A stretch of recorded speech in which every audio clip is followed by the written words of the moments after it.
Just loving this moment. Can we stay here forever? I'm loving this moment. Can we stay? Good morning, beautiful peeps. Breakfast time namin today.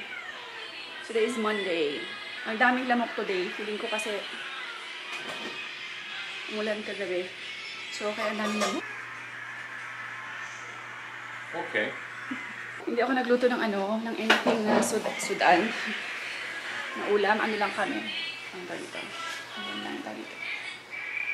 Lang kami bread, toast, tsaka egg. Yan lang. Normally nag-rice kami. Pero ng time kasi Monday, maaga si Arya ngayon kasi may flag ceremony. So wala akong time magluto. Kaya go. Ano lang kami tayo. Breakfast mga blue. Guys, sunduin muna natin si Arya, dear. Sunduin. Mag-ano pala ako? Magdadala ako ng lunch ni Arya. Ayan, dito tayo mga B. Ang problema ko, wala akong parking. Nag-park ako sa gitna, in between. Ayan guys, kita nyo. Ayan. Normally kasi ako, nagpa-park ako dito sa doon. Pag walang parking na doon sa house. Sa school. Ang hirap ng parking dito. Kaya ang problema ko talaga yung parking.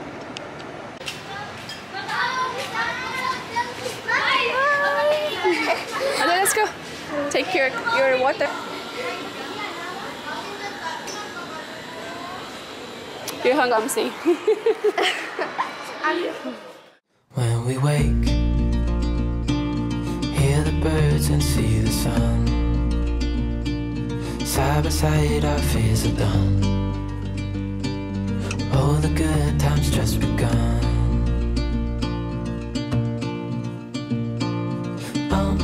We know what we have, let's hold on tight. Found what we're looking for in life. Call us crazy, but things are finally right. With you and I, the future is bright.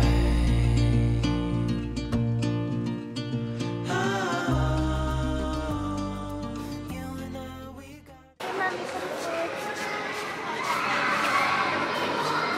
Not here, huh? Not going up here, okay? Not going up here. You will buy juice? You will not buy?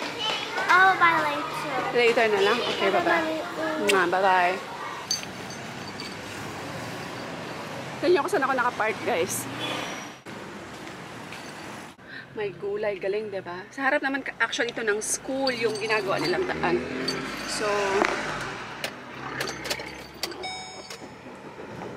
grabe yung init, mga B. Hindi kaya, no? Sarap maligo sa dagat, no? Hindi lang ako mataba, na. Ayan, mga B, I'm home. Hindi ako I'm home, actually. Medyo malayo ako ng mga 50 meters sa bahay. Ganyan. Hindi mga 50 meters, mga 1, 2, 3. Mga 50 meters away from home. Nagpark ako dito, guys, kasi sobrang init, diba? Wala kaming puno doon. So, init ang sasakyan. Pag walang sabon. Lakad tayo ng konti, papuntang bahay. Aryan, what is this? Aryan! What is this? Catch some. My daughter is not on board. Kiss Mama. Thank you for 2 hours later.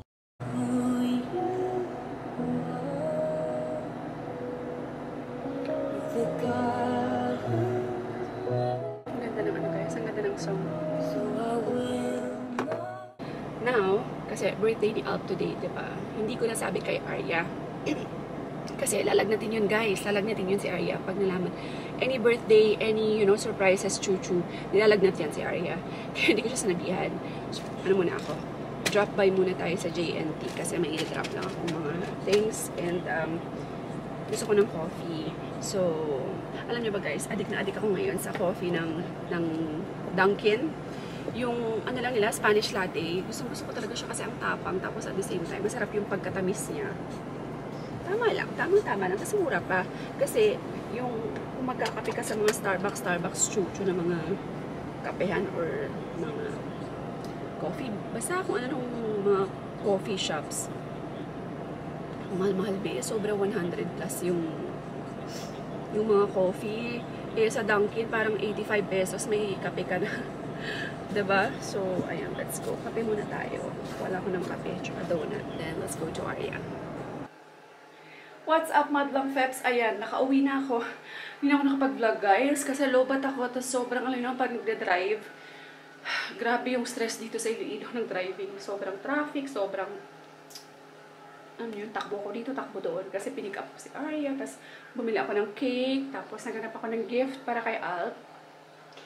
Actually, si Alp, ayaw niya ng... Hinahapo ako, be. Normal. May fats ako, may fats. Chubby. Ayan, so bumili ako ng maliit lang na cake. Kasi si Alp, ayaw niya talaga ng, nag-celebrate. Hindi ko alam kung bakit. But, since before, hindi talaga si Arya, si Alp alam niyo yung labas tayo, kain tayo sa labas, ganyan, or mag-i-expect siya ng gift, or mag-i-expect siya ng surprises. Medyo hindi niya talaga feel yan, kasi hindi niya nakasanayan, which okay lang, I understand naman, hindi naman namin siya. Pero, you know, as a wife, syempre, diba, gusto mo pa rin na, kahit pa paano, ma-celebrate pa rin namin. Hindi man kami mag-party-party, chuchu, maghanda-handa, chuchu. So, bumili ako ng maliit na cake. Just yung, para lang ma-appreciate niya, na, parang ano lang, appreciation na rin naman sa kanya. Diba? Kasi alam nyo guys, for the past few months, since March yata, March, since nung nag-start siya mag-work, grabe yan si Alp talaga, walang tulog, 12 hours, nag-work siya from 7 p.m. until 7 in the morning. So, 12 hours siyang nag-work, walang tulog. Lalo na mga nag-uumpisa pa lang siya. Pero now, medyo naka-adjust na kami sa schedule niya. So, okay na, napapatulog ko na siya ng mabuti. But, yan, gusto ko kasi deserve niya naman. Diba? Binila ko lang siya ng gift.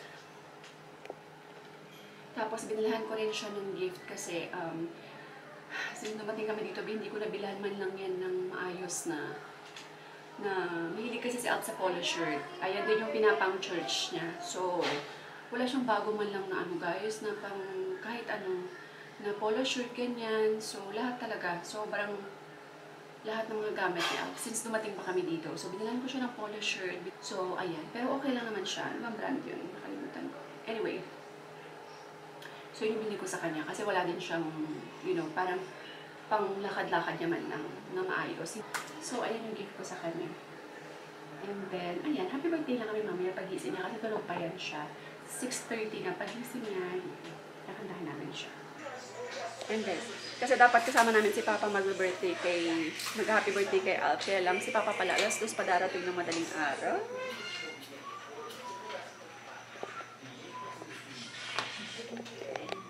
Ayan na. Yan lang siya. Sobrang cute lang. Happy birthday, Daddy. Mainit na sa'yo.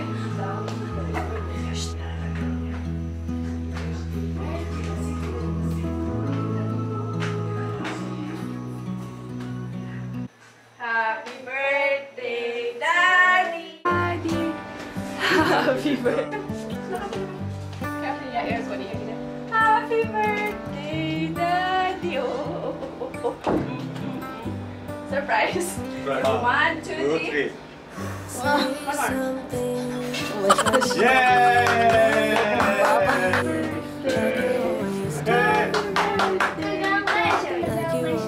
No, happy birthday! Congratulations, I get 5 years older. 38. Yeah, congratulations, I'm getting Are you older. happy that Daddy's old? Dali lang, Daddy. Open, dali na. Come on. Yay! Yay! Polo shirts. And by the way, Yay! and also Daddy. Okay, clothes, they're not, but when you get older, you don't get too much clothes. Yeah. You'll be so happy when you get clothes. Yeah, I'm so happy. Happy? I'm happy. I get my best gift. Hi guys.